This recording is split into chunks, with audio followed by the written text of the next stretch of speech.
setembro de 2020, ou seja, setembro chegou. E com ele, nessa terça-feira, muitas coisas aconteceram. E você, a partir de agora, acompanha ao vivo o nosso programa.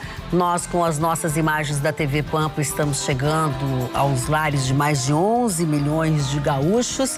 E lembrando também que nós temos os nossos canais digitais, onde nós conseguimos chegar ao mundo inteiro. Basta você querer estar bem informado. YouTube, Twitter e Facebook são os nossos canais digitais, mas sempre destacando a nossa quarentona, nossa querida tvpampa.com.br.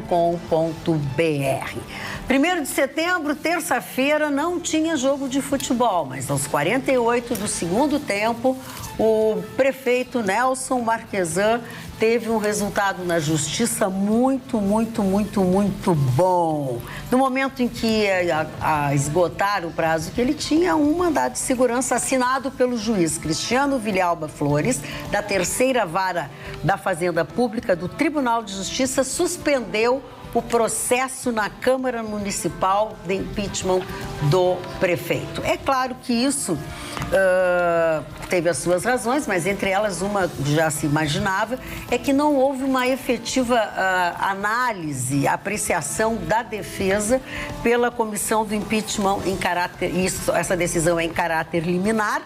E é bom a gente lembrar também que esses prazos agora, já iniciando setembro, vão acabar atropelando outros períodos, calendário eleitoral, campanhas, enfim. E o nosso programa tem hoje para levar até vocês todas as grandes manchetes, os grandes assuntos do Brasil vão passar aqui por esta bancada. Você vai conferir, começando pelas manchetes, a do Marconi, por exemplo. A importância do Setembro Amarelo. O mercado da criptomoeda chega oficialmente em Porto Alegre e já tem conexão com o mundo todo. Um olhar sobre o contexto da devolução de crianças e adolescentes adotados.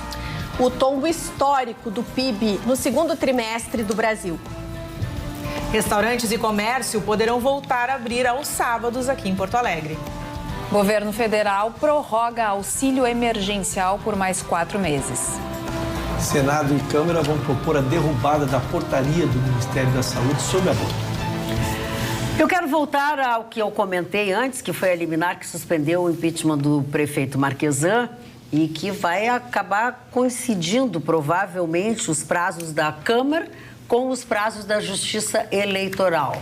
Então, isso aí é uma boa notícia para o nosso prefeito Marquesan Júnior, que eu acho que, faceiro com isso, ou coincidentemente, também traz consigo uma boa notícia, né? Que agrada, pelo menos, aqueles que estavam fazendo bafo na nuca dele. Eu só quero entrar na parte técnica, Sim. que a nossa colega vai versar sobre o tema, mas o meu não é. O meu é sobre a parte jurídica mesmo. Só essa liminar importantíssima, porque tranca o processo. O juiz fez questão de dizer que ele não estava se manifestando sobre o mérito.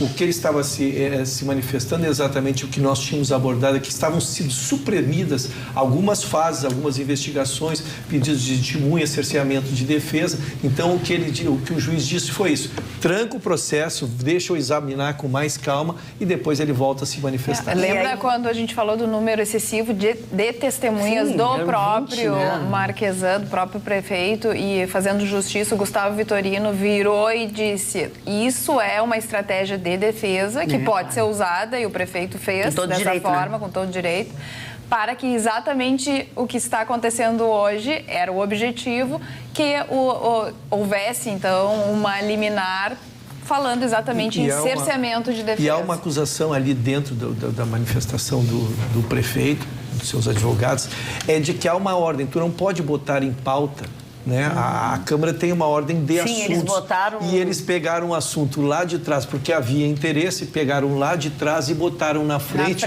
Passando diversas outras matérias. E para o público, para o poder público, não há preferência. Para o poder público há uma ordem que deve ser seguida. Esse foi um dos argumentos importantes na concessão do juiz. Parabéns, então, ao prefeito Marquesan, porque também acho que quiseram agir com um pouco de má fé, mesmo que eles não gostem do que eu digo, e não deu certo.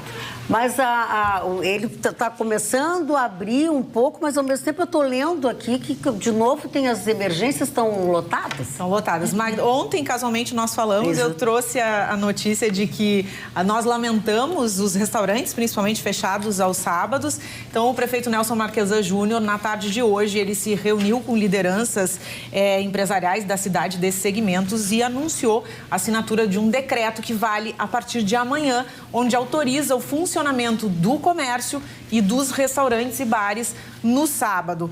Os shoppings poderão operar do meio-dia às 20 horas, de segunda a sábado. Os restaurantes aí, ó, Chicão, bares e lanchonetes serão autorizados a funcionar das 11 da manhã às 22. Então tem charim na jogada. Tem charim, vai ter janta, né? Porque vai comendo ter janta. mal agora, né? E as lojas de rua, conforme nós acabamos de dar no Jornal da Pampa, elas serão abertas das 9 da manhã às 5 da tarde. Isso, então, se mostra os empresários do setor muito felizes, eles que aguardavam esse procedimento do prefeito, né, depois da flexibilização de outros setores. Então, a partir de amanhã, se nada mudar, né, Magda, teremos esse decreto cumprido. Sim, os restaurantes, isso dá uma luz, mesmo que não completamente, para os restaurantes que trabalham só à noite ou que têm produtos, por exemplo, de hambúrguer, de pizza, não sei, que não se come ao meio-dia, né? Coisas perecíveis, né? Não, e também para ficar guardado não pode, né? E ao menos até as 10 horas da noite, né? Eu peço que as pessoas se comportem nos lugares, porque agora nós estamos assim, né? Se não se comportar, o pai não deixa a gente mais sair de casa. Então, assim, tem que cumprir o horário, não façam aglomeração, os bares de calçada, por favor, principalmente, os clientes têm que ter consciência também, porque senão fecha tudo de novo, né? Porque aqui, de novo, agora tá em Porto Alegre, a ocupação de UTIs por Covid bate recorde de novo, um sinal de atenção. Magda, nós temos uma aqui, falando em números de Covid, até ontem, Porto Alegre tinha 24.273 casos confirmados e até às 16 horas de hoje, 711 óbitos, ainda 344 pacientes confirmados com coronavírus. A respeito da UTI, segundo o Jornal O Sul, era até às 16 horas de 89,90%. E ficar atento, o pessoal que for viver sua vida, que vai estar cheio de fotógrafo querendo tirar foto, pegando gente sem máscara, pegando lugar lotado para poder fazer matéria segunda-feira, dizendo que está super lotado, que houve desrespeito. Então fique atento aí se você não quiser ter sua imagem exposta por aí.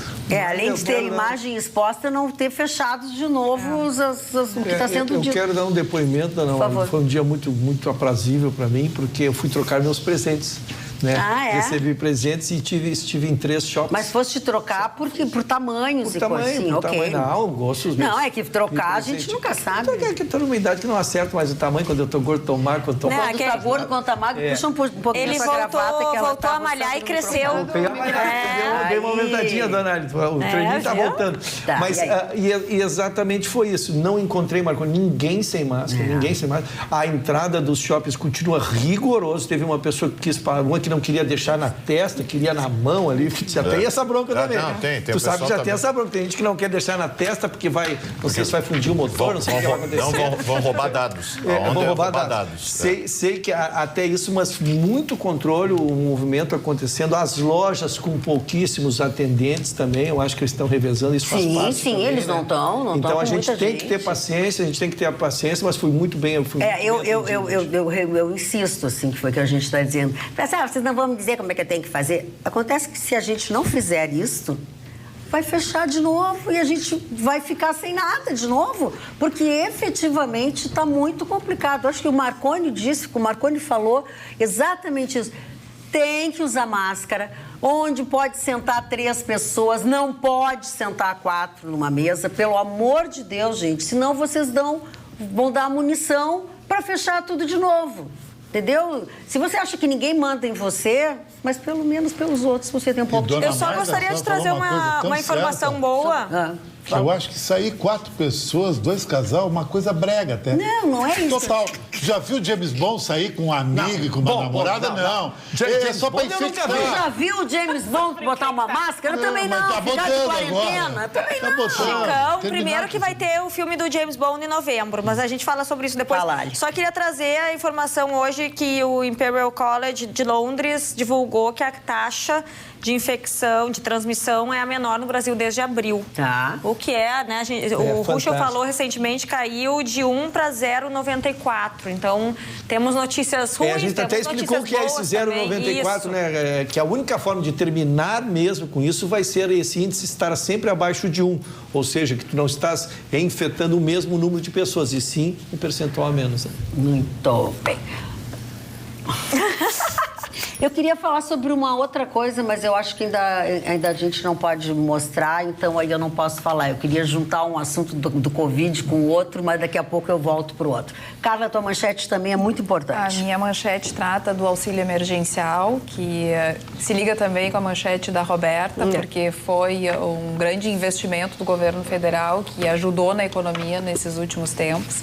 Então, o governo federal, que já pagou auxílio emergencial durante 5 meses no valor de R$600, anunciou hoje, o presidente Jair Bolsonaro, junto com a sua equipe, ao lado de Paulo Guedes e também alguns congressistas, fez questão de conversar com a base aliada e com alguns que nem são da base aliada.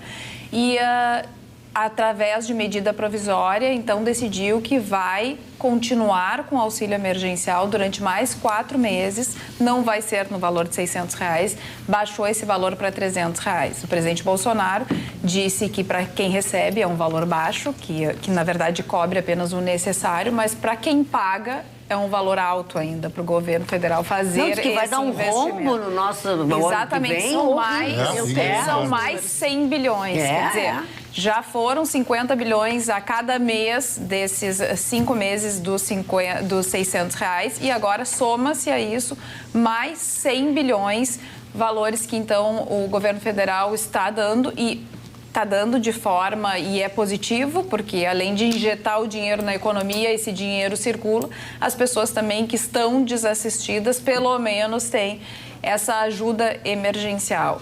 E junto com isso, junto com esse pacote, Magda, que é uma boa notícia, claro que as pessoas que estavam recebendo R$600 talvez fiquem tristes pelo valor baixo dos R$300, mas é o que o governo diz que pode pagar também para não ultrapassar o teto de gastos, e foi bem recebido pela Câmara de Deputados. O próprio presidente Rodrigo Maia disse, bom, se o governo está dizendo que só pode trabalhar com R$300, então vamos trabalhar com esses R$300. Várias pessoas que não são da base não quiseram participar do café, que o presidente convidou até para dizer que são alheios ao governo, de certa forma neutros, acho que a palavra certa é neutros, mas que se é isso que se pode ajudar, oferecer, é isso que tem, então que seja bem-vindo. Mas o que me chamou a atenção também nesse encontro e nessa manifestação do presidente e do próprio ministro Paulo Guedes é com relação à reforma administrativa. A reforma tão esperada vai ser entregue ao Congresso Nacional nesta quinta-feira, é o que prometem. E o ministro Paulo Guedes disse que isso vai mexer daqui para frente com o funcionalismo, não vai atingir quem já está dentro do funcionalismo, mas vai redefinir toda a trajetória do funcionalismo público do nosso país. E vai entrar um item que a gente discute diariamente aqui, que é a meritocracia. Então, eles vão trabalhar com esse item tão importante, que a gente, claro, aplaude, porque é realmente necessário. E a gente percebe que a máquina é inchada, a começar pelo Congresso Nacional, o Senado, o número de funcionários na Câmara de Deputados, o número de funcionários, o número de municípios. A gente já tratou sobre esse assunto. Tem município que não tem como se sustentar, mas ainda assim tem uma Câmara de Vereadores, tem uma máquina inchada. Um número de profissionais que não precisa tanto. Que não precisa. Tu pega um lugar que tem meia dúzia, não, mas um número ínfimo de população e um número... Que não rende nem para pagar a máquina. Que é uma vergonha de vereadores, por exemplo.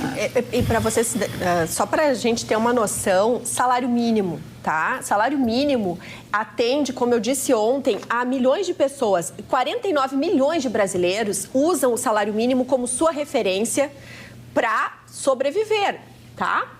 No setor público, apenas 4% precisa do salário mínimo. O resto são salários tão poupudos que não impacta.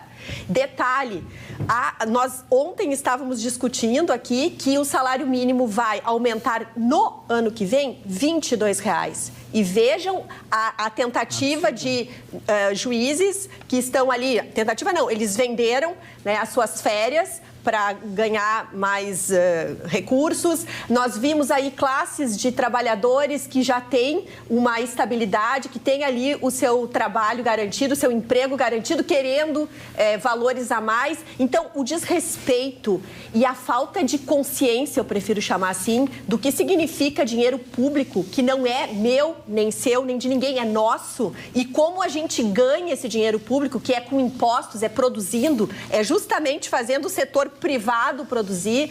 Então, assim, isso é que a gente precisa colocar nessa discussão também, né? Dona Magda, para que as pessoas possam dimensionar a importância que foi esse auxílio emergencial, saiu hoje o nosso déficit de 9,9, alguma coisa assim. Eu tenho aqui, nunca na vida, vai abordar. Mas ele teria sido, dona Magda, olha o dado assustador, sim, ele teria sido 18%. Nós teríamos extrapolado, o 9 já é o maior número da história, mas se não tivesse havido o auxílio emergencial, teria sido o dobro. Segundo item, esse auxílio emergencial possibilitou que nós baixássemos 2% o índice de pobreza no país, que é um dado assim simplesmente excepcional. Agora, é lógico, isto é um fôlego para que as pessoas se recuperem seus empregos, nós voltemos a girar a economia, porque em janeiro a bola vai estar no centro, vai ter terminado o decreto emergencial, o governo não poderá mais dar auxílio nenhum que não seja aprovado pela Câmara, e nós precisamos gerar a nossa própria economia. Então, vem muito boa hora, Carla, para que se saiba, a gente apoia integralmente essa prorrogação até dezembro. Como disse, vamos pagar mais adiante, lógico, não se está sacando sobre um dinheiro que existe, está sacando sobre um saldo devedor, mas é importante que nós peguemos fôlego para enfrentarmos janeiro adiante. Então, eu já entro na manchete, porque nós estamos falando nada mais, nada menos do que o tombo histórico do PIB. O que é o PIB? É toda a produção de bens e serviços, toda a nossa riqueza do nosso país. Nós vínhamos numa recuperação lenta. É importante dizer, estávamos ali em terra arrasada, 2014 vivenciamos ali quedas expressivas, tivemos uma grande queda graças ao governo da presidente Dilma. Nós tivemos uma queda, na época, era a maior queda, 3,9% do PIB, isso impactou bastante, e no ano passado chegamos a um patamar, crescíamos pouquinho, mas chegamos a 1% no final do ano. No início desse ano, nós tivemos uma queda de 2,5%.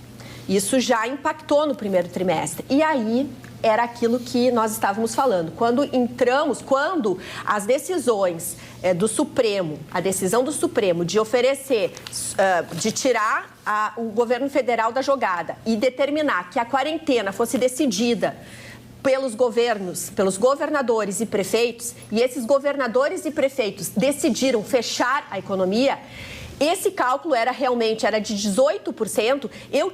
Vou contar aqui de bastidores, Ruxa, eu tinha feito um cálculo ali por cima, eu estava apavorada. Para mim era 15%, tá? Então bati ali nessas estimativas. O que acontece? Houve realmente uma reação do governo federal em oferecer esse auxílio emergencial, o que favoreceu. Qual é a situação? O segundo trimestre do PIB foi a queda mais expressiva da história do nosso país. Nós caímos 9,7%. O mercado precificava em torno de 9%, alguns 10%, tá? Mas aí houve, então, nós estamos em recessão técnica, ou seja, é o segundo trimestre do ano que o nosso PIB é negativo. Nós sabíamos que nós íamos entrar em recessão, nós não sabíamos o tamanho desse tombo. O que eu acho importante trazer para os senhores? 3 segmentos principais são o motor da economia brasileira. Quais são? A indústria, os serviços e a agropecuária. A agropecuária, nós estamos aqui sempre falando que nós temos segurança alimentar, nós somos um país que oferecemos alimento para o mundo inteiro e, graças a Deus, o setor de agropecuária, ele teve uma leve alta do PIB, mesmo nessa recessão. Eles não pararam, é importante dizer, eles não pararam na quarentena, continuaram continuaram produzindo alimentos e ali eles tiveram uma leve alta de 0,4%. A indústria teve uma queda muito expressiva, foi menos 12,3%, e os serviços, que é o setor que mais emprega no país, responsável por 70% do nosso PIB, caiu 9,7%. 70% do PIB. O que acontece? Porque aí, colocando ali uma análise mais profunda no setor de serviços, nós tivemos uma queda drástica de mais de 12% no consumo das famílias. As famílias perdendo emprego, fechando seus negócios, não sabendo o que ia acontecer. O que acontece? Não consumiram. E não consumiram em que setores? Setores que dependem de aglomeração.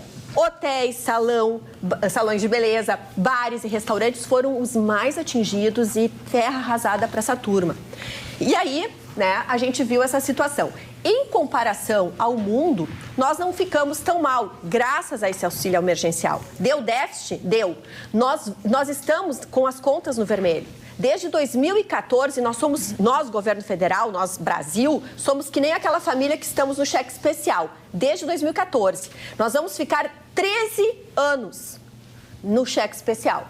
Então, nós precisamos fazer as reformas que a Carla está trazendo, nós precisamos ajudar esse país a dar emprego.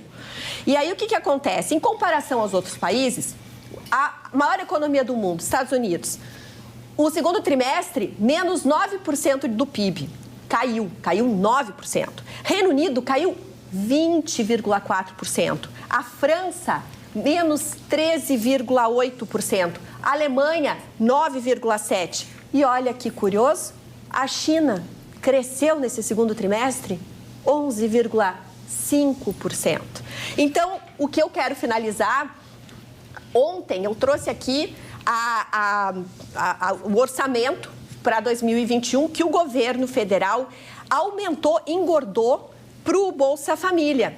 Ruschel, a previsão do governo federal, justamente em relação a essa situação, prevê mais de 2 milhões de brasileiros entrando, sendo empurrados na linha de pobreza e que vão depender do Bolsa Família. Por isso que ali no orçamento tem um acréscimo desse Bolsa Família poupudo para o próximo ano. Então, assim, o que a gente tem, né, de positivo para lhes dizer?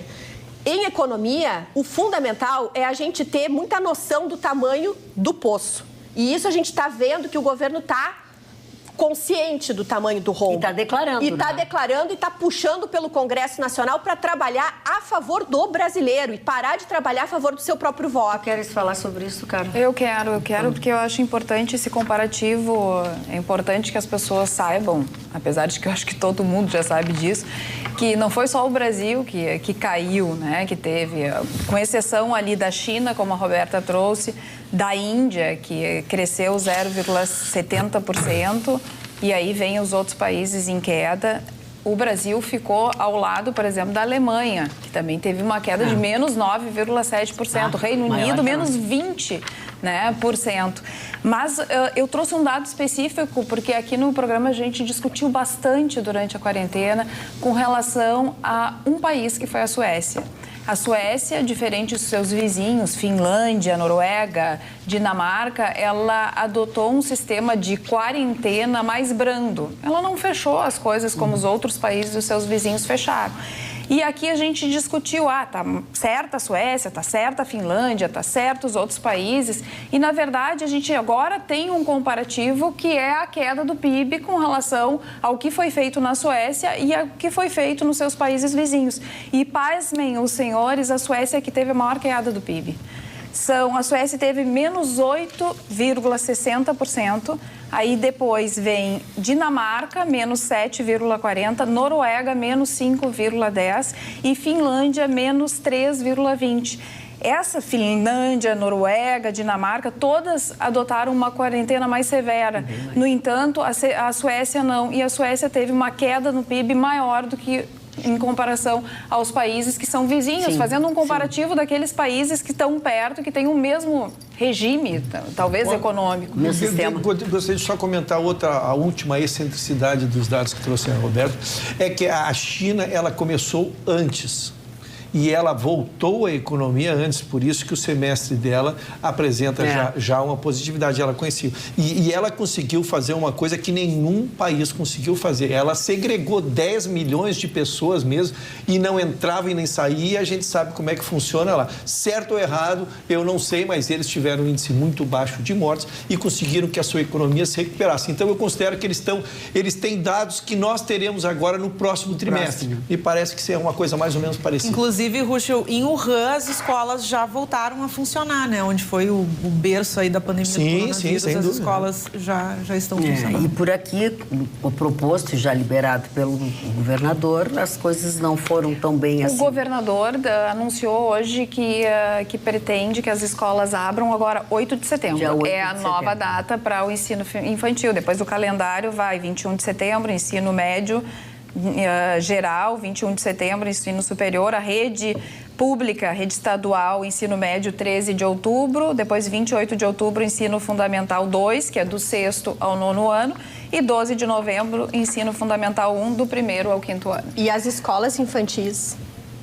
São as primeiras que vão educação infantil. Que bom, porque eles estão vai enfiar a Violetinha na escola? A Violetinha já está no ensino... Não, a minha preocupação ela está com a Violeta está no 3º ano. No 3º, então ela vai ser a última.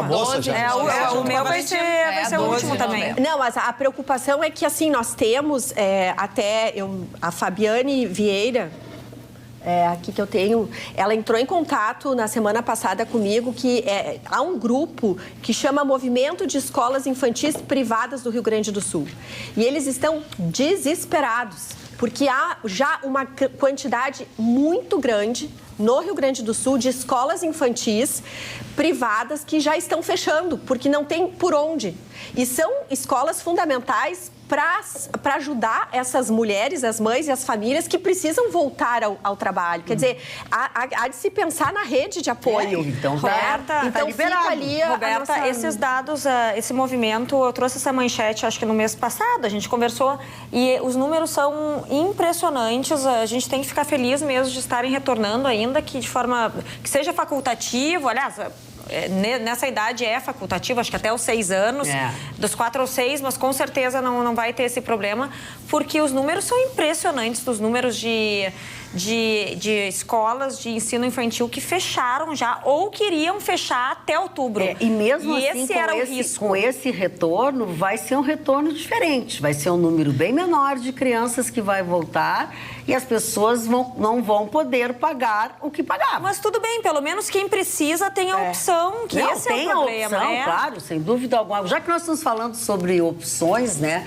Eu quero falar sobre uma fábrica, uma marca, onde você tem todas as opções. Eu quero falar da Remo Camisetas, que foi fundada em 1990 e conquistou o seu espaço no disputado mercado brasileiro graças ao comprometimento com os clientes, matéria-prima de qualidade, mão de obra especializada e as mais modernas técnicas de produção, desde a serigrafia até a sublimação em tecidos. E tudo isso permite que a Remo produza mais de 4.000 peças por dia, com qualidade e perfeição, além de atender com rapidez e ótimos prazos de entrega. Pois, com base na experiência, a Remo já está produzindo as camisetas para o Outubro Rosa, essa grande campanha nacional de prevenção do diagnóstico de câncer de mama, que pode estimular a participação da população, de empresas e de entidades. Portanto, reserve já a sua camiseta e participe também, você e sua família, dessa linda campanha. E ainda a Remo Camisetas também está produzindo bandeiras para campanhas de prefeitos e vereadores, com fotos ou de acordo com o interesse de cada candidato. Não esqueça, o site da Remo é remocamisetas.com.br e o telefone é o 54 34 41 1990. 3441 1990, como você preferir ligar. A Remo aguarda a sua ligação. E não esqueça que quanto mais cedo você ligar, fizer a sua encomenda mais rápido, ela vai chegar. O Deltan Dallagnol, que sempre ocupou todas as manchetes, todos os telejornais, Lava Jato. O nome que tem sempre associado à Lava Jato. Pois agora mudou, saiu da Lava Jato, mudou inclusive de função, diz que está muito feliz, que vai continuar trabalhando, mas noutra área. A gente tem discutido aqui, né, com todo o cuidado que a gente tem que ter com a matéria, né, porque envolve pressões políticas, pressões jurídicas, né, em cima da Lava Jato. A gente que foi um defensor da Lava Jato desde o seu início, né, imagina que não seja um sistema infalível e tivemos uma outra sentença sendo revogada agora da Lava Jato pelo TRF1, né? Mas é uma matéria que a gente não vai misturar para não ter. Então, a Lava Jato está sendo muito contestada. Então, é uma perda. Eu considero uma perda que aqueles que foram o baluarte, acho que o Moro errou muito o pulo dele, né? Quando ele largou tudo que ele tinha, tudo que ele representava para o país, para vir para a política, né? E hoje ele não está lá, nem cá, né? Mas o Dallagnol me parece que ele viu que a Lava Jato deixou de ser a menina dos olhos da sociedade brasileira, deixou de ser a menina dos olhos dos políticos brasileiros. Então ele sai por cima, não sai arranhado. Tu acha que ele sai bem? Eu acho que ele sai porque ele conseguiu trancar, haviam diversos inquéritos contra eles no próprio Ministério Público, no conselho deles. Eles conseguiram trancar os processos, alguns prescreveram, até porque como ele tinha trânsito lá dentro, ele conseguiu que se retardasse os julgamentos e quando foram julgar, já estavam prescritos. Então ele tem algum prestígio, muito prestígio dentro da casa e eu acho que ele sai intacto. Ele mesmo diz, pelas declarações dele, ele diz. Junto com isso tem a prorrogação, né, da força-tarefa da Lava Jato por mais um ano, que até nas manchetes tem que isso tudo foi sem o aval de Aras. Magda, até é importante falar que muitos procuradores da Lava Jato já estavam requerendo a retirada do Dallagnol, do procurador Dallagnol, justamente para mostrar a isenção da força-tarefa. Por isso que eles negociaram e ele saiu. Na verdade, ele tem uma filhinha de 1 ano e 8 meses que há poucos meses começou a apresentar uma anomalia que é o seguinte, ela já estava falando, ela não conseguia falar. E ela não consegue mais olhar. Então, assim, o pai e a mãe, no caso ele, né, chama para a menininha e a menininha não enxerga, não olha. Então, está passando por muitos exames e aí ele decidiu dizer, não, eu vou tomar conta disso. Então, não é falácia, é verdade. Assim. Não, eu respeito muito, Roberto, eu respeito muito isso e é uma questão de foro íntimo, né? Ele falou publicamente, ele veio a público hoje. Lógico, ele alegou os problemas familiares, ele dividiu com a população. Eu acho que ele consegue também trazer a empatia com a população, mas eu quero dizer que ele, dentro da Lava Jato, ele havia esgotado, ele se tornou uma figura exponencial, a Lava Jato começou a ser atacada e com a saída do Moro, ele foi a próxima, ele era a bola da vez. Ele é a próxima vítima. Ele seria atacado e eu acho que ele foi muito inteligente e que bom que é então para que ele possa cuidar dos seus filhos. Sim. Carla, o Sérgio Moro tuitou falando sobre exatamente esse fato. Parabenizo o procurador Deltan Dallagnol pela dedicação à frente da força-tarefa da Lava Jato em Curitiba, trabalho que alcançou um resultado sem paralelo no combate à corrupção no país. Apesar de sua saída por motivos pessoais, espero que o trabalho da força-tarefa possa prosseguir.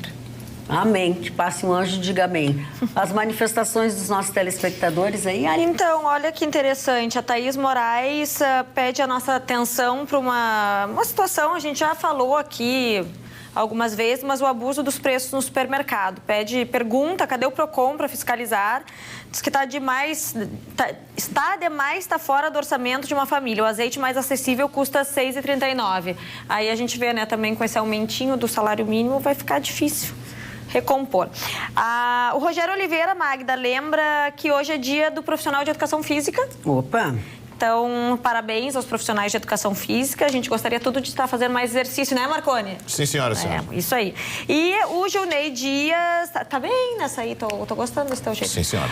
Gilney Dias, boa noite, bancada mais amada e do mundo. Gostaria de mandar um beijo para minha esposa Vanessa pelos 23 anos de convivência. Eles seguem casados na pandemia. Que bonito, merecem beijo. Ninguém falou nada desse vestido aí, dona Aline.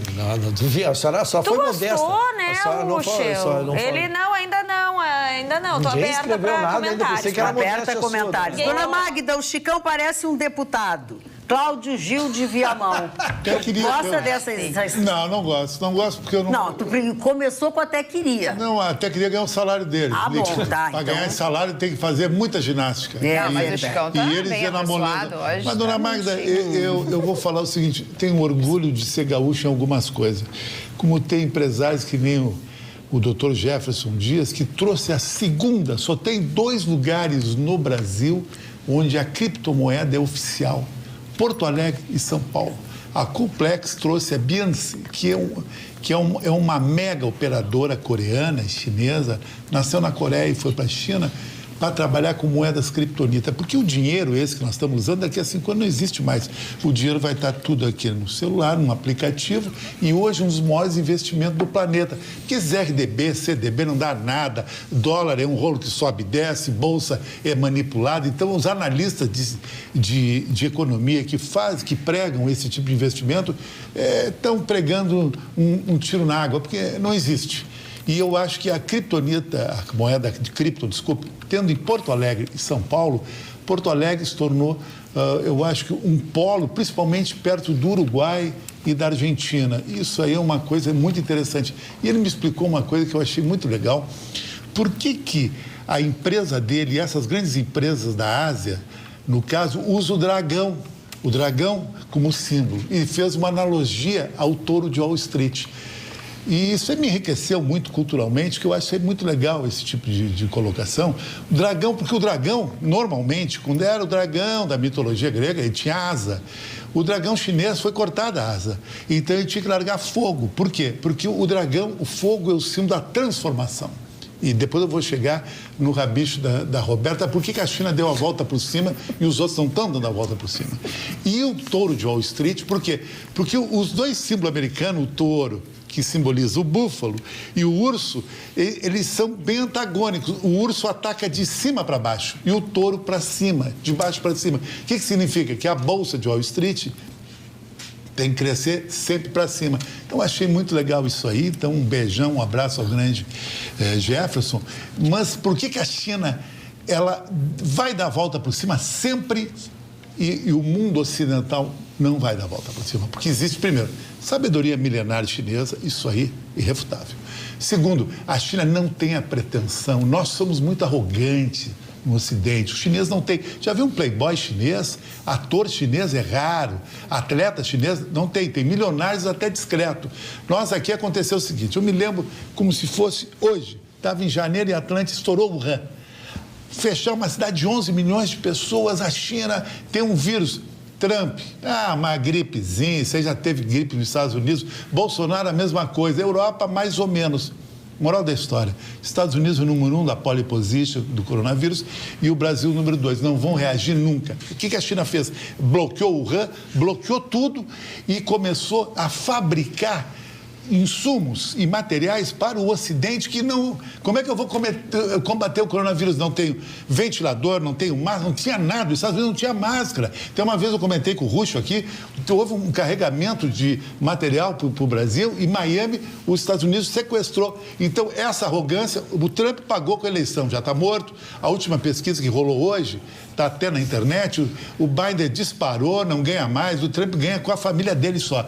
Bolsonaro ainda tem alguma chance, porque vai ser em 2022 e está fazendo algumas coisas muito interessantes aqui no Brasil. Então, eu acho que a China é um exemplo para nós e aquilo que eu falei aqui, muita gente pegou no meu pé. A China já passou os Estados Unidos. A China é o país number 1 em economia no planeta. Os Estados Unidos é uma economia desempregado, de seguro-desemprego, esfacelada e com uma dicotomia interna muito graúda. É o racismo, é todo esse tipo de coisa. É isso aí, dona Magda, e manda um Chicão, abraço para antes de entrar no rabicho da Roberta, eu quero falar uma coisa. Eu quero mandar um abraço para Pelotas, para Eduardo Cabeça, que diz que eu sou um cara muito fashion. Não, eu sou italiano, né, querido? Meu nome é Alberto Francesco, italiano, um cara que veio de Florença, a família só pode ser, né? Olá, boa noite, sou a Ana de Capão. A Magda falou que o Dallagnol saiu por motivos de doença de sua filha. Erro na notícia. Senhor Ruschel, antes de falar, procure a verdade. Avisem a Magda. Ele mandou explicação do porquê se afastará. A Magda não disse nada, senhora. Dona Ana de Capão, a Ana Magda Anunciada, quem disse foi a doutora Roberta? Isso. Qual é? Então explique, por favor, que a dona Ana está dizendo que eu estou desinformada. Não, só estou me refazendo com um comentário. Não, na realidade, é importante até estar nas redes sociais do próprio Deltan Dallagnol. Ele fez um comunicado nessa tarde dizendo que ele tem uma segunda filhinha, que tem 1 ano e 8 meses e que essa menininha começou a ter um comportamento diferente do que tinha. Já conseguia falar, parou de falar, não consegue responder no olhar à chamada dos próprios pais. Eles se assustaram, colocaram, enfim, vários médicos envolvendo isso. Ele ficou realmente impactado com isso e entendeu que era a hora de dar um apoio para a sua família e atender essa demanda que vai levar alguns meses. Ele disse que vai estar informando até essa questão da saúde, porque todo mundo torce bastante. Tá, dona Ana, não fui eu. Mas, por favor, não fui eu fiquei muito envaidecido. Ontem recebi um comunicado do presidente da Ordem dos Advogados do Brasil aqui no Rio Grande do Sul, mas já não estava com o celular, já estava no final, não consegui. Trago a notícia que é importante para todos nós. Nós estamos com o processo físico, que hoje representa quase 80% de todas as ações que tramitam no Rio Grande do Sul, parados desde março. E, finalmente, os processos voltarão a correr a partir de 4 de setembro, com todos os cuidados. Não está aberto ao público para ir lá ver os seus processos, mas através dos seus profissionais, né, dos seus advogados. Então, todos contatem com os seus advogados, vai se poder ver o andamento dos processos. Os advogados vão ter todos cuidado, também poderão retirar os processos, mandarão por e-mail pedindo carga do processo, vão retirar um determinado lugar. Então, com toda a segurança, parabéns ao trabalho do presidente Ricardo Brea, à nossa OAB e ao Tribunal de Justiça, então, que foi sensível para que volte a funcionar o sistema jurídico do Rio Grande do Sul. Primeira e segunda instância. Sim, volta a falar, não volta a funcionar. Tem algumas coisas que não dá para entender. Bom, primeira coisa, deixa eu avisar que as pessoas estão perguntando. Nessa quarta-feira, conhecida como amanhã, o Vitorino volta ao programa, tá? Ele se afastou porque precisou passar uns dias para resolver algumas coisas. Nessa quarta-feira ele porque estará de volta. Porque as vitorinetes aqui estão desesperadas. Mas a gente diz... Mas não são bonitas vitorinetes. A gente diz... Nem quero vitorinetes perto de mim. Vai brigar A gente diz todas as noites aqui, mas não adianta, não adianta. E aí, igual com relação ao aniversário do Ruschel, também as pessoas disseram que aquele parabéns foi que houve uma confusão. Que bom que eu vou poder explicar de novo. Não, que foi pouco, que não fizeram vídeo para ti. Não, eles, na verdade, descobriram o nosso segredo, né? Pois é. Descobriram que não gosta do que a gente não gosta do Não, o que aconteceu foi o seguinte, é que como rodou no sábado a homenagem, no dia do teu aniversário, né? Aí as pessoas foram procurar nas redes sociais. E nas redes sociais não está. Então, o pessoal achou que não foi feito, mas foi feito e foi no sábado. Não, mas depois que nós esclarecemos aqui ontem, as pessoas estão dizendo isso que eu estou falando. Não adianta. Por que ele não teve um vídeo igual mas que todos vocês já tiveram? Mas no passado, já teve no passado. No passado, mas que não tão longe. A verdade é que eu acho que as pessoas que que acabaram entrando depois que receberam essa homenagem, mas o ano passado todos que já aqui estavam receberam homenagem também. Em compensação, em épocas que nós estamos perdendo um número significativo de pessoas por morte do coronavírus, Covid, ou que foram para o hospital por outro motivo e lá pegaram pela sua debilidade de saúde, pegaram o vírus. O governo do Brasil, que a gente sabe, né, investiu bilhões em cima disso, para salvar vidas, para preservar empregos. Falamos aqui agora sobre os empregos, a preservação da vida. Quantas vezes já se falou dos bilhões que o Rio Grande do Sul e todos os estados receberam? Eles também estabeleceram uma parceria com a vacina. E eu quero pedir para o Eric colocar no vídeo o material que vai promover a vacinação, né? A produção de vacina. Foram recursos para os estados, municípios, saúde, tudo. Tudo será feito, é o que eles dizem. Mas impor obrigações definitivamente não está nos planos. O material é este, abre aspas. Ninguém pode obrigar ninguém a tomar a vacina. Assina presidente Jair Bolsonaro, dia 31 de agosto, que é esse post. O governo do Brasil preza pela liberdade dos brasileiros. Magda, esse depoimento do presidente Bolsonaro é muito importante porque chamou muito a atenção que o governador Dória, de São Paulo, avisou que ele pretende colocar a quarentena, a seguir com a quarentena, até haver a vacina, e que ele quer que todos os cidadãos paulistanos, e, enfim, de São Paulo, todos os que moram e residem e que são de São Paulo, tomem a vacina dele. A vacina chinesa. Estão disputando beleza por vacina. Abrir. Então, assim, ó, é uma vacina o que boa, está acontecendo é bem importante e, inclusive, vários movimentos já estão providenciando. Eles vão fazer manifestações nesse próximo domingo, dia 6 de setembro, que vai ser próximo ao dia 7, né?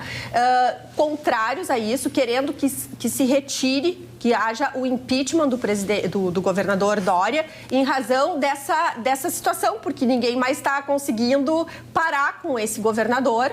E, na verdade, assim, São Paulo é a locomotiva do país. Mas desculpa, eu não entendi o que uma coisa tem a ver com a outra. Gentileza, aqui a palavra, meu jovem. Por favor, eu não estou entendendo. Não, porque daí tu é obrigada a ter vacina. Eu não posso... Eu não posso acreditar. Eu entendi a explicação da Roberta e continuo entendendo menos ainda. Porque, primeiro, o governo federal é presidente de todos nós. Se há um problema com São Paulo, que se ataque São Paulo. Agora, fazer uma campanha nacional para 27 estados e Distrito Federal, dizendo que a vacina é uma opção, quando a gente fica nessa bancada aqui fazendo campanhas para vacinar as crianças, para vacinar os velhos, para vacinar... Estou partindo do princípio de que a vacina vai ser aprovada. Vacina aprovada pela Anvisa, né? Mas é um direito das pessoas, Ruxo. Qualquer direito é. O direito do tu tem direito de se jogar de cima do telhado se tu quiser também. Mas eu tenho uma responsabilidade de dizer para as pessoas que elas precisam tomar a vacina para se protegerem e me protegerem. Eu tomo a vacina para proteger a Aline, que tomará para proteger ela. Exatamente. Nós vivemos num mundo onde nós temos responsabilidades recíprocas. E a briga do presidente com o governador de São Paulo, ele que faça através de medidas judiciais, através de manifestações dele, mas não misturar com uma matéria tão cara, tão grata, que é uma vacina. Começar já a discutir que não é para vacinar, Roberto. Tu vai me perdoar, Roberto. Não é uma questão de vacinar, é uma decisão das pessoas, assim como ele sempre disse, deve ser uma decisão das pessoas ficarem em quarentena ou não. E as pessoas têm direito a isso e a Constituição permite isso. Só que as ações de tirania começam pelas bordas. E o que está acontecendo em São Paulo é que eles estão segurando. O governador Dória, ele já está, realmente, o índice de rejeição é absurda. E ele já mostrou a que ele veio. Mas ele está chegando a tal ponto que ele está dizendo: eu não vou abrir o nosso estado enquanto não houver vacina. E as pessoas só com a certidão de vacina é que vão poder fazer o seu trabalho, vão sair de casa, honrar seu emprego. Ele já está abrindo. Então, pois é, mas ele está colocando isso. Então, sobre a Constituição, Roberta, só para tá muito feio isso. Contextualizar, muito feio. O próprio presidente Jair Bolsonaro assinou a Lei 13.979, de 6 de fevereiro deste ano, que fala o seguinte: as medidas para enfrentamento da emergência de saúde pública de importância internacional decorrente do coronavírus. No seu artigo 3º, para enfrentamento da emergência de saúde pública de importância internacional decorrente do coronavírus, poderão ser adotadas, entre outras, as seguintes medidas. Inciso 3º, determinação de realização compulsória de A, exames médicos, B, testes laboratoriais, C, coleta de amostras clínicas, D, vacinação e outras medidas profiláticas. Quer dizer, o presidente assina em fevereiro essa legislação que está vigente e agora publica através da sua SECOM uma forma de propaganda negacionista e que fala que ninguém pode obrigar ninguém a tomar a vacina. O governo do Brasil preza pela liberdade dos brasileiros. Eu acredito, Roberto, que ele pode até pensar isso, mas a publicidade não tem que ser essa. Muito pelo contrário. A publicidade tem que ser que a vacina vai ser importante para a gente conseguir combater o vírus. Claro, sempre pensando que a vacina vai ter que ser aprovada. Eu não estou falando que a vacina da China ou a vacina de Oxford. Eu não estou entrando nessa coisa. Agora, a publicidade de que a vacina é importante, porque a gente fica aqui lutando. A vacina contra o sarampo é importante, as pessoas não levam as crianças para tomar vacina contra o sarampo está voltando. A mesma coisa das outras doenças. Então, assim, se a gente tem a possibilidade de ter a vacinação e, assim, voltar ao novo normal, como estão chamando, mais rapidamente, eu acredito que seja um desserviço que o governo federal está prestando. Porque se quem não quiser tomar, não toma, mas não pode dizer isso, é bom, a maior parte da população. A mesma coisa, Carla, é que fazer o seguinte, ó. Se você tiver medo do Zé Gotinha, não leve seu filho. Oi? Até porque publicidade custa dinheiro e foi jogado dinheiro fora fazendo esse tipo de publicidade negativa. Se a pessoa não quer ir tomar vacina, ela tem todo o direito de não tomar. Agora, precisa fazer publicidade para isso? Não, mas gastar de novo, isso é aquela situação muito nada a ver, em que se perde tempo e dinheiro e energia em talvez o que não seja o mais relevante, que de fato não é. Eu acho que o problema nesse caso é a campanha. E a campanha, porque tu não diz isso. Porque as pessoas que não dão bola para vacina e que não querem tomar vacina não vão tomar. Mas é que o que está se enxergando é que eles vão colocar como uma espécie de requisito para muitas coisas. Então, por exemplo, assim, ó, é um direito do cidadão querer se vacinar ou não. E da forma como eles estão começando a impor, tu vai ser obrigado a tomar uma vacina. Mas vai ter que ser obrigado, vai infectar o outro ali. E nós não temos a mesma liberdade de usufruir de um remédio que evita, por exemplo, a hospitalização. E que daí não ia gerar o colapso. E que daí não ia precisar do dinheiro. Não.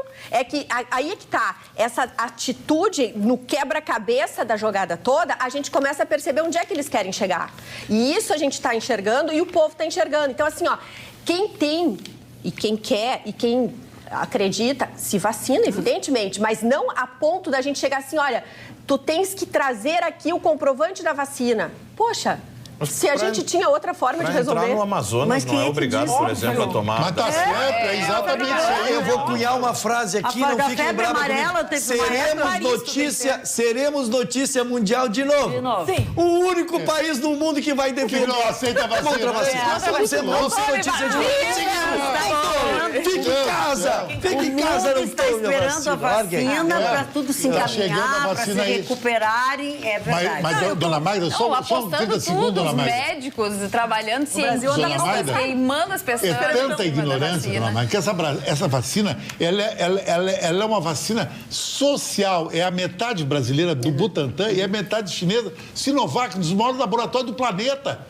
Pô! Então o cara ia... era o fim da picada. Não, mas isso até pode acontecer, pode ser assim como a H1N1, quanto sobra fica sempre aquém. A minha esperança é número de vacinação. Não, mas o que eu concordo com a Carla, que ela falou, é que a Roberta traz o nós.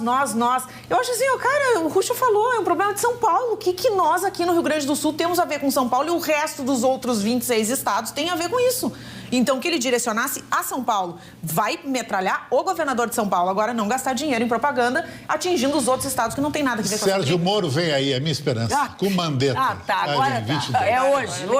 Fogo no parquinho. Sair dessa arenga. Ô, Marconi, tá na hora de tu entrar em campo. Pois é, dona Magda, o meu assunto é bastante sério, né? É uma campanha que tem início hoje, justamente, dia 1º de setembro, que é a campanha do Setembro Amarelo.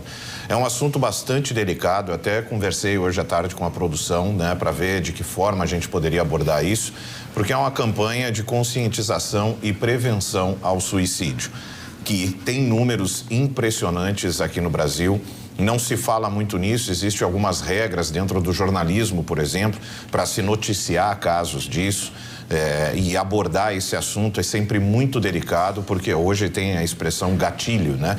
Que pode acabar disparando algumas coisas em algumas pessoas que porventura já estejam sofrendo de algum mal que pode levar a uma decisão mais trágica, a uma decisão mais drástica como essa. O Setembro Amarelo é uma campanha que começou ainda em 2015 aqui no Brasil. Foi criada pelo CVV, que é o Centro de Valorização da Vida, o Conselho Federal de Medicina e a Associação Brasileira de Psiquiatria. E a proposta é associar a cor ao mês que marca justamente o Dia Mundial da Prevenção do Suicídio, que é o dia 10 de setembro. E a campanha desse ano ela tem um valor ainda maior, porque nós estamos no meio da pandemia. Nós estamos enfrentando problemas econômicos, problemas de saúde gravíssimos, pessoas que tiveram ao longo desses últimos 6 meses uma série de motivos para realmente começar a pensar alguma coisa de forma equivocada. São pessoas que perderam familiares, são alcoólatras, por exemplo, que perderam a possibilidade de seus encontros presenciais e acabaram ficando sós nessa luta contra seu vício. E isso não só o álcool, né, mas qualquer outra circunstância que precise desse acompanhamento e que, em função da pandemia, a gente acabou perdendo. Essa é uma das principais preocupações do CVV este ano, ao lançar a campanha deste ano. E preferiu, então, destacar esse autocuidado e a empatia. São as duas, né, principais palavras da campanha desse ano.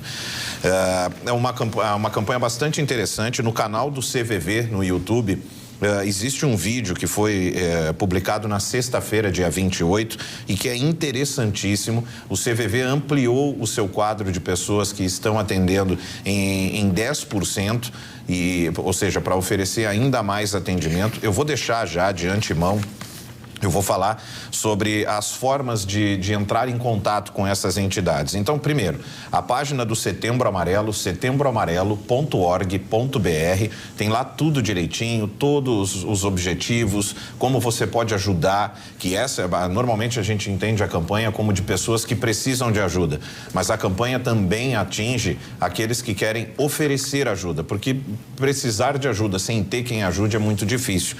Então, no fone 188, você pode entrar em contato, né, para conversar com alguém. O CVV está lá justamente para isso. São pessoas preparadas para lhe atender, para conversar com você, caso você esteja aí com alguma situação, né, lhe incomodando, lhe fazendo pensar em algo mais grave. Ao longo dos últimos anos, as entidades todas no Brasil começaram a se envolver de forma muito intensa com isso, o que é extremamente positivo. Escolas, universidades, entidades do setor público e privado, a população de forma geral.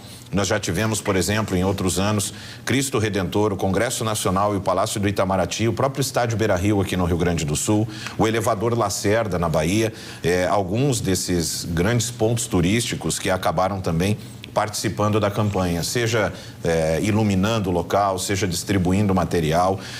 Nós tivemos, por exemplo, uma pesquisa promovida pela Unicamp junto com o CVV, que mostra que 17% dos brasileiros já tiveram em algum momento de sua vida o pensamento de tirar a sua vida, de encerrar com tudo. Pelos mais diversos motivos. Pessoas que acabaram perdendo alguém, perdendo emprego, sua situação financeira, né, virando de cabeça para baixo. E o que é pior, 4,8%, e nós estamos falando de um país de mais de 200 milhões de habitantes. Então, 17% é muita gente. 4,8% dessas pessoas chegaram a fazer um plano, chegaram a elaborar um plano para levar mais adiante essa situação. A primeira medida preventiva, segundo o CVV, é a educação, é conhecer o problema, principalmente a questão da depressão. Já é inadmissível que ainda em 2020 a gente precise explicar que depressão não é brincadeira, depressão não é estar triste, depressão não é algo que você diz pro outro, para com isso aí, levanta daí e vamos embora. Não é. Falar sobre suicídio deve deixar de ser considerado um tabu. E uma coisa que eu achei bem interessante, porque muitas vezes as pessoas perguntam: como eu peço ajuda? Como eu faço para pedir ajuda? Não tem outro jeito senão abrindo seu coração. Não tem outro jeito. Alguém que você confie, ou um profissional do CVV, ou se você tem condições financeiras, de um psicólogo, um analista, ou seja lá o que for, ou um amigo próximo, conversar, abrir seu coração e dizer claramente: eu tenho um problema, você pode me ajudar? Essa é a forma de você, a que mais funciona de você procurar ajuda. E muita gente que se questiona: como eu posso fazer para ajudar? Né? Eu conheço alguém que eu estou notando, né? Prestar atenção nesses detalhes. A primeira e mais simples pergunta que você pode fazer: tem algo que eu possa fazer para te ajudar? Simples, simples. Não tem pergunta mais simples do que essa. Não é dar conselho, não é dar sua opinião, não é porque você leu no Face, não é porque você recebeu no WhatsApp. Ninguém interessa, não interessa para ninguém o que você pensa a respeito. O que você tem a fazer é estender sua mão e perguntar: tem algo que eu possa fazer, que possa te ajudar? Eu estou aqui para isso. É o seu papel como amigo, é o seu papel como familiar, é o mínimo que você pode fazer. A ajuda, como o CVV diz, pode vir de um amigo, parente, colega de trabalho, da escola, de professor, não importa, é alguém que tenha a empatia. Muito bem. Eu só gostaria de comentar.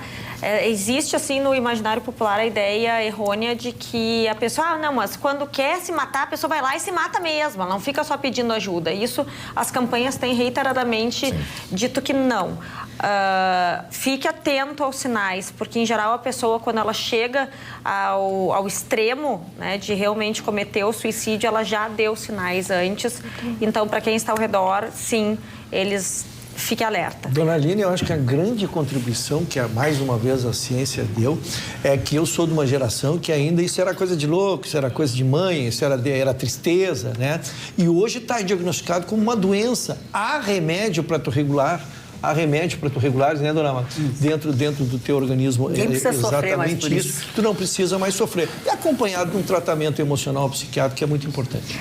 Prefeitura analisa a retomada de eventos em Porto Alegre. Um outro assunto também ainda do momento de hoje que a gente acabou não falando, porque ontem nós aqui falamos, mostramos, e até pelo que nós sabemos, o jornalismo vai fazer uma matéria, uma pesquisa de protocolos profiláticos que é de alguém do setor dos eventos. Eu até falei que o empresário Edson Dutra fez um registro em cartório e tudo.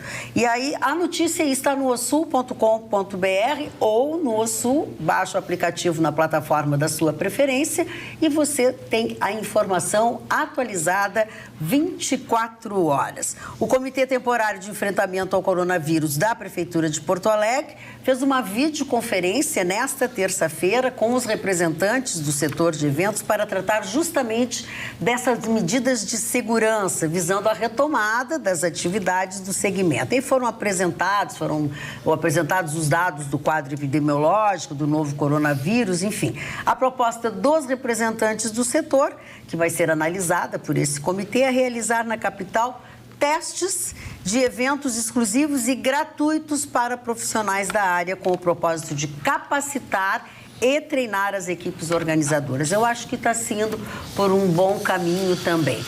O tempo passou, os meses ficaram para trás, mas acho que ainda tem solução. Fala, Roberta. Magda, uma notícia importante, coisa boa na Câmara dos Deputados. Nesta tarde foi aprovado o projeto que dobra a pena para corruptos que roubarem durante a pandemia. Uma observação que chama muito atenção a nós brasileiros. Houve 3 partidos que votaram contra: PSOL, PCdoB e PT. Que lamentável. Eu, pelo menos, acho lamentável. Tu acha o quê? Não conheço a notícia, ela saiu agora, né? Agora. Foi hoje de tarde. Quem o projeto é do deputado do Van Hatten, não é? O Marcel Van Hatten é quem estava, porque eles estavam numa luta, tirando da pauta de hoje. Então, foi uma luta. Então, eram 1h30 da tarde, ele estava ali na luta. Quando eram 2h30, ele me avisou: votamos e ganhamos. Pô, que bom, parabéns. Muito bem. Vamos chegando ao final do nosso programa aqui na TV. Vocês sabem, né, que vocês vão continuar nos acompanhando. Nós temos mais um bom tempo de programa para passar as informações, para analisar junto com vocês. Você participa, inclusive, ainda sobre a campanha, sobre o material que foi enviado que foi exposto pelo presidente, né? Que a ideia era boa, de divulgar, de investir. Agora, dizer que não precisa dizer, as pessoas já não vão se vacinar, né? Tá aqui, ó, tem um telespectador que diz assim: boa noite, aqui assistindo, fico ansioso para ouvir a notícia. Governo estadual cria de atendimento. Enfim, uma série de reclamações aí que é Bolsonaro, que a gente está contra o Bolsonaro. Nós vamos continuar falando sobre esse assunto, porque agora encerramos o Atualidades Pampa aqui, igual transmissão para todo o estado do Rio Grande do Sul, para todo mundo, através dos nossos canais digitais. Lembrando que as opiniões expressadas aqui são de responsabilidade de cada um de nós. Siga com a nossa TV Pampa, a TV de todos os gaúchos.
Pronto. Vamos continuar com o nosso programa, então, nos nossos canais digitais. Tínhamos falado sobre a votação que foi capitaneada pelo Marcel Van Hatten, mas foi à tarde, né? Foi à tarde, foi no meio da tarde e o mais curioso, como a gente comentou há pouco, é que justamente eles estavam numa luta para continuar na pauta do dia de hoje, porque havia muitos parlamentares que não queriam se apresentar. E, no entanto, aí a gente vê assim, né, como é difícil, porque dobrar a pena de corruptos que estão roubando na pandemia, a gente está falando ali, por exemplo, do que está acontecendo com o governador Witzel, né? Aquilo que está acontecendo com o Witzel é uma coisa de maluco, né? E o mais... Mas tu vês, né, Magda? A sensação que dá é que do jeito que eles constroem, primeiro é curioso como eles conseguem dormir, né? Montado no primeiro, a gente dorme. A gente nota o seguinte, eu acho que eles não estavam imaginando que exatamente nesse mesmo ano que eles roubam, tá ali a Polícia Federal atenta e batendo. Então, assim, palmas para todo mundo que está investigando e está de olho, inclusive palmas para a Polícia Federal, para a Polícia Rodoviária Federal, que está fazendo aquelas apreensões que ontem, no final do programa, a Carla trouxe, e é muito grande o prejuízo que está sendo gerado. Eu só queria dar uma pincelada sobre isso, né, porque a gente está aguardando novidade, até poderia ter saído hoje ainda, porque há uma particularidade em relação... O governador foi afastado, mas, na verdade, a Constituição do estadual só permite afastamento por condenação. Então, há um pedido dos advogados do Witzel pedindo no STF a volta dele ao poder. Está se esperando a qualquer momento uma decisão, foi para o presidente, para o Toffoli, está se esperando a qualquer momento uma decisão que poderá reverter essa decisão. E no Rio está tudo concentrado, Roberto, no secretário quem fez tudo, porque ele era secretário, agora a gente faz a leitura, né? Ele era o secretário que comandou tudo. Quando veio às luzes de uma possível corrupção, tiraram-no, mas como ele sabia tudo, botaram ele numa secretaria especial. E quando veio a operação, levou ele preso, ele foi o primeiro a delatar para diminuir a pena, e aí entregou todo mundo. Então, o esquema está pronto, a Polícia Federal tem a apresentação, tem as provas, tem o valor, tem por onde foi o dinheiro, quem recebeu, quanto recebeu. Realmente é uma coisa muito difícil. E é curioso, né, que entra governo e sai governo, eles entram na jogada. Por isso que deve ter gente muito graúda, com muito poder envolvido nisso. Mas sempre tem, né, Roberto? Mas pobre não tem como arquitetar tudo isso, só pode ser gente com poder. É que o que acontece... Só se for da equipe do time do Crivella. Só se for a equipe do Crivella, o Crivella também. Só se for o time do Crivella. O Crivella bota os funcionários... Explica, parece novela. O Crivella... Tem funcionários dele, aí a mídia diz que ganha 10 mil. Achei o termo que guardiões do Crivella. Não importa quanto ganham as pessoas. É que, assim, as pessoas são funcionárias e estão à frente dos hospitais e casas de saúde, enfim, para não permitir que as pessoas que estão sofrendo na porta dos ambulatórios e dos hospitais deem entrevista dizendo aquilo que é aquilo. Eles brigam a soco e são funcionários ganhando R$4.000, ganhando R$10.000 num ano de eleição, né? Então, assim, o que a gente também, dentro dessa sujeira toda, tem que pelo menos... limites, né? E tem que, ao menos, comemorar o seguinte, no ano que eles estão agindo, eles estão sendo pegos. Isso pelo menos é um bom aviso, né? Se há alguém que está de parabéns no Rio de Janeiro, é o Ministério Público. Maravilhoso. Porque ele fez hoje 9 buscas e apreensão.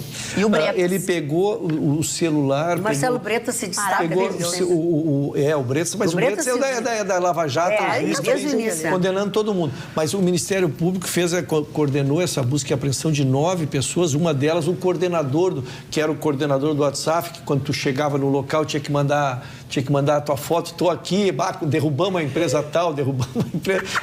Era um esquema sofisticadíssimo, interessante, né? Mas vai ficar ruim para eles. E já entrou hoje à tarde também o pedido de impeachment também agora do Crivella, baseado nisso. Mas até vou dizer uma coisa, o Crivella tem que tirar de circulação, né? Porque ele perdeu a noção, inclusive... Mas ele é candidato à reeleição, do limite, né, gente? Porque aí é bater na cara do povo, é debochar da cara do povo. Mas já estão, né? E o povo sofrido, um povo novo machucado. Ah, ela tá com uma carinha também de quem quer falar, quer ler, quer fazer sua manchete. Falar sempre, né? Você tá de ressaca de ontem, não? Sabe que eu até tô, porque fiquei tão na excitação da coisa excitada. Ontem, dormi tarde, daí, claro, o bebê não tem nada a ver com isso, ele acordou às 6 da manhã tranquilo, como se, né, nada tivesse acontecido. Eu realmente estou um pouco cansada. Mas vamos lá, falando de crianças, de bebês, crianças e as dificuldades de criá-los. Desde que eu trouxe aquela manchete sobre o menino chinês e autista que foi adotado por uma americana e foi devolvido depois de 3 anos, me incomodou essa questão da devolução de adotados. Até a Carla, eu sei que volta e meia também a gente comenta sobre isso, assim, que é um medo, né? Qual é o número, qual é o contexto, qual é a realidade da devolução de crianças e adolescentes adotados? Pois então, fui atrás disso e, assim, é importante a gente contextualizar. A adoção, ela tem 2 momentos. Ela tem um momento que é o do estágio de convivência, em que a criança vai se habituando àquela família, eles vão vendo se tem, né, se combinam, se dão bem, se a coisa vai funcionar. E depois o da adoção definitiva, quando termina o processo de adoção, com o trânsito em julgado, e essa criança passa, então, a ser como filho biológico, como se filho biológico fosse desses pais, adotando, inclusive, seu sobrenome e seguindo em frente. Bom, ocorre que há sim um número de crianças que são devolvidas depois de estarem no processo de adoção, mas a maior parte, quando acontece, ainda é durante esse momento, desse estágio de convivência, que é exatamente para poder tirar essa febre. O que acontece? As crianças adotivas, elas realmente não têm um passado feliz. A gente já imagina que só a ruptura, né, de ser entregue para doação já causa um trauma. Passam muitas vezes por abrigos, por situações muito traumáticas, e elas então carregam isso, e o casal ou quem adota tem que estar disposto a acolher essa criança com essas peculiaridades, com o seu passado, com as suas cicatrizes de vida. No entanto, muitos não estão preparados, e aí vêm as causas de devolução da adoção, né? Tanto a idealização de um filho que acaba não sendo aquele que se imagina, pelos mais diferentes motivos. Muitas vezes eu trouxe esse assunto há cerca de um mês aqui. A grande maioria dos pais, dos pretendentes, querem crianças até 4 anos, acabam ampliando o leque em função do tempo para adotar, daí pega um adolescente que já vem com suas características, e isso é mais um fator de dificuldade no relacionamento. Também tem quando tem filhos biológicos em casa, muitas vezes a coisa não funciona bem, há disputas, há um relacionamento complicado, ou questões financeiras. O casal não está preparado, não se adaptou, não passou por um processo bem feito de adaptação a essa nova realidade que vem por aí. E o que acontece é quando uma criança volta para um abrigo, é como se fosse uma segunda rejeição. Então, vocês imaginam o trauma que é retornar, ser novamente renegado. É uma palavra muito triste, mas é uma realidade. No entanto, as notícias não são tão ruins assim. Tem muito poucos dados sobre isso. Não existem números oficiais, não existem estatísticas. Por quê? Como eu expliquei, depois que a criança é adotada e ela passa a ter o sobrenome dos pais, muitas vezes ela inclusive troca de cidade, troca de comarca, e não havia um sistema que monitorasse essas devoluções de crianças. Então, os dados que existem são muito, muito precários. No entanto, a partir de 7 de outubro do ano passado, com a implantação do SNA, que é o Sistema Nacional de Adoção, começou a se ter, agora vai ser possível colher essas informações. Por quê? Porque o sistema só vai permitir o registro uma única vez, tanto dos pretendentes quanto do adotante. Então, se essa criança ou adolescente voltar, vai ter lá o registro do seu retorno. É um sistema nacional, não importa onde ela estiver. Isso vai facilitar, porque vai impedir devoluções e vai também poder ser possível monitorar esses números, tá? Mas, para se ter uma ideia, só entre agosto de 2019 a 13 de janeiro de 2020, segundo o SNA, durante o estágio de convivência, ou seja, não após a adoção definitiva, 73 adoções foram canceladas no Brasil, enquanto ainda estava no trâmite. No Rio Grande do Sul, eu pedi esses dados, incomodei lá o pessoal do Tribunal de Justiça e a equipe da Coordenadoria da Infância e Juventude do Tribunal de Justiça, que muito obrigada, Graziela, que me auxiliou, fizeram um levantamento para conseguir verificar qual seria o atual contexto no Rio Grande do Sul. E aqui eu falo com muita felicidade que desde o dia 7 de outubro de 2019 não há registro no Rio Grande do Sul de devolução de crianças adotadas, uma vez já implementado esse sistema. Então, por mais, né, eu trouxe essa informação para dividir com vocês que, graças a Deus, existe esse sistema agora e os números, felizmente, não são ruins. Seguiremos monitorando e essas crianças estão também sendo cuidadas e monitoradas pelo sistema centralizado que foi implantado. Tem dois aspectos que são muito importantes de ser. Por exemplo, eu fico com muito receio em relação a essa alternativa, essa proibição, porque eu não sei o quanto isso pode acabar sendo negativo saber, você já foi impedido de devolver, entre aspas, o quanto a vida dessa criança pode acabar se tornando um inferno, né? Em ter que obrigatoriamente continuar com pessoas que não a querem por perto. Né? Então é um remédio que cria um receio muito perigoso, né? E outra é a questão, a gente viu recentemente quando a menina violentada, muita gente usava esse argumento absolutamente simplista, reducionista, né? De, deixa ter o filho e dá para adoção. Nós já temos um problema gravíssimo de adoção. Crianças a rodo esperando para adoção. E por que isso? Porque nós vivemos, eu já comentei aqui, numa sociedade degenerada. Uma sociedade degenerada precisa de um controle absurdo, tá aí, a ponto de pessoas chegarem a esse patamar de devolver uma criança adotada. Que tipo de ser humano verme é esse que se presta a isso? De acha que é o quê? Que é um produto de uma loja que você não gostou do tamanho, devolve? Então, imagina. Tem também, por exemplo, o caso da Flor de Lis agora, né, que a gente percebe que o marketing em cima da adoção, a Flor de Lis adotava a gente para isso que a gente descobriu agora.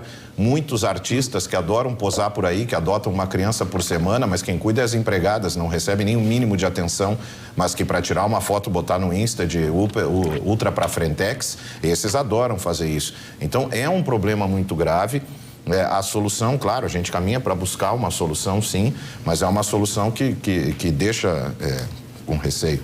Marconi, só para finalizar, quanto a essa preocupação, né, de mas e aí não pode devolver se a criança está em situação, claro, é sempre um risco, mas a Graziela, conversei com ela bastante sobre isso e eles batem muito forte nesses órgãos, por isso que o processo é longo.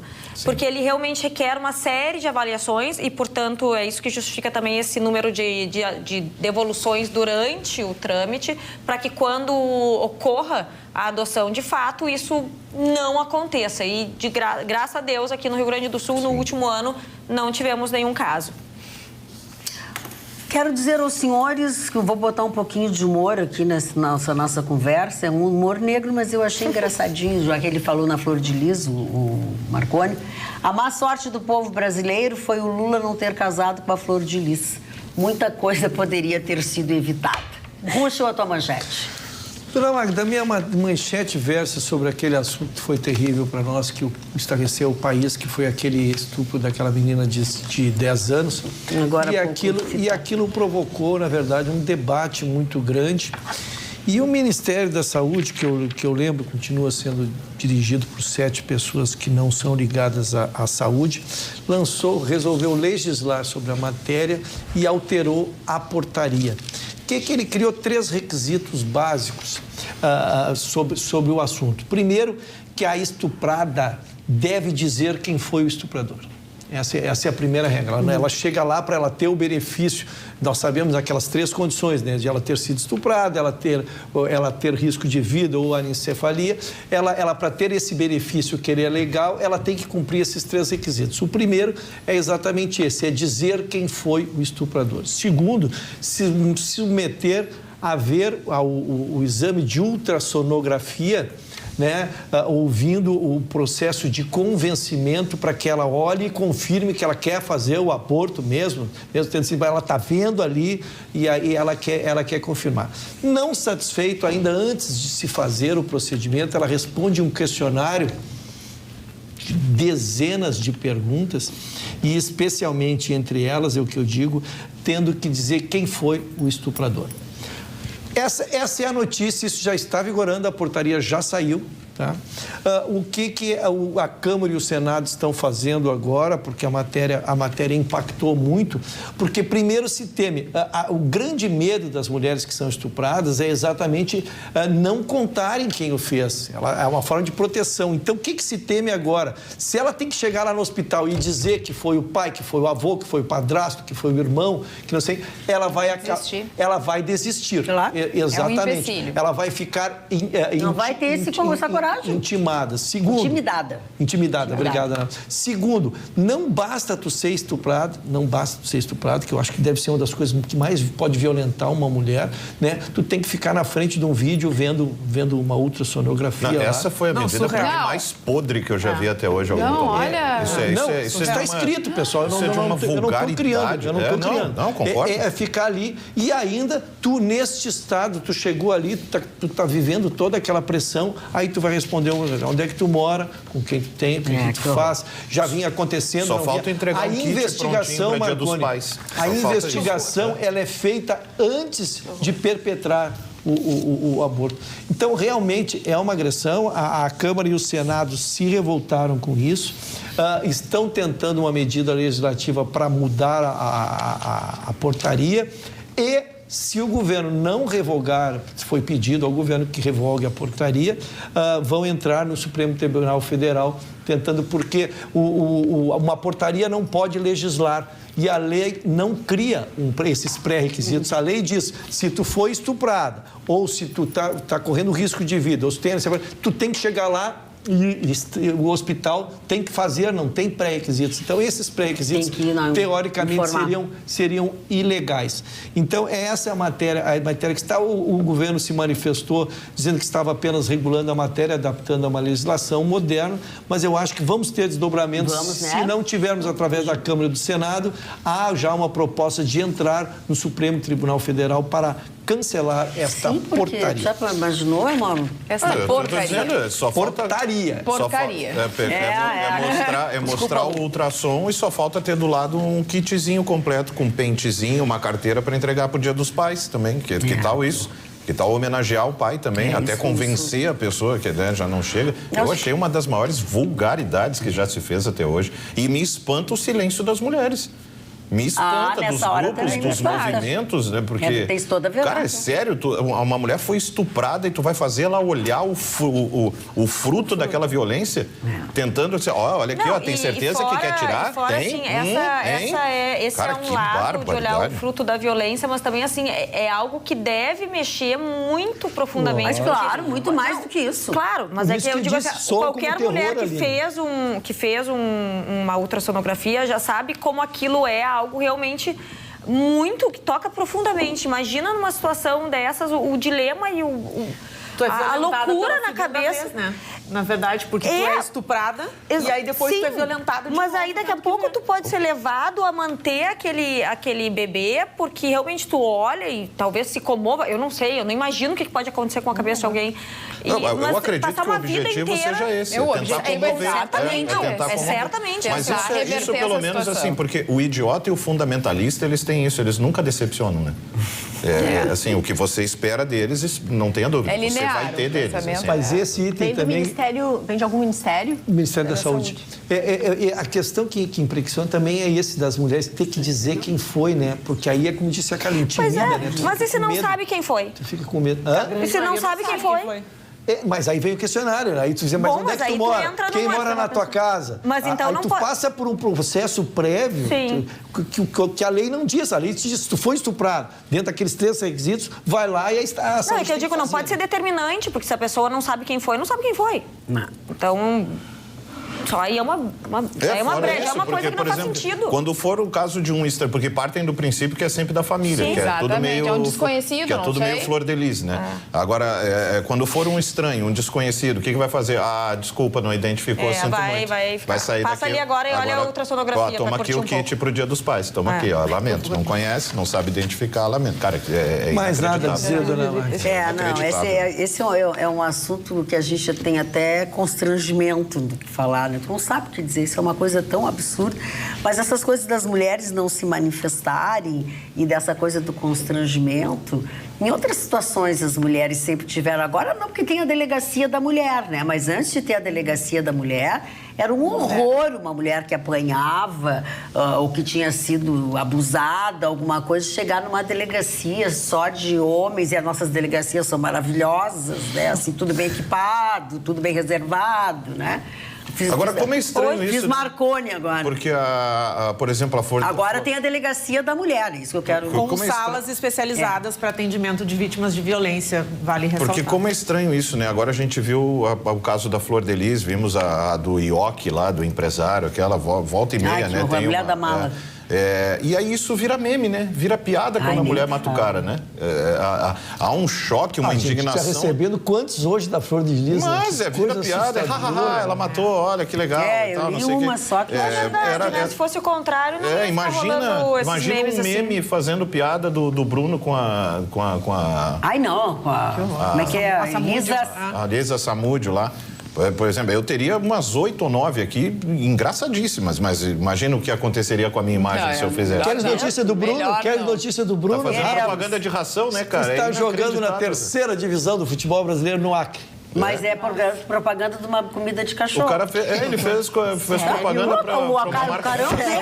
Defina mau gosto. O cara fez propaganda. Ou não, né? Porque vendeu horrores, né? Os caras tiram selfie. Tiram selfie. Foram pedir selfie pro Bruno, pra Suzane lá. Aliás, podia estar aí uma família encantadora.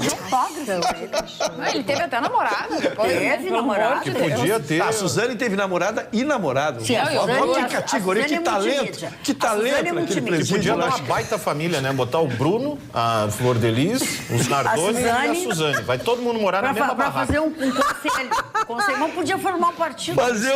Dá um estilete na mão de cada um, fecha num quarto e diz tchau. Show, né? Reality show, eu quero dizer. Ou sobrevivente.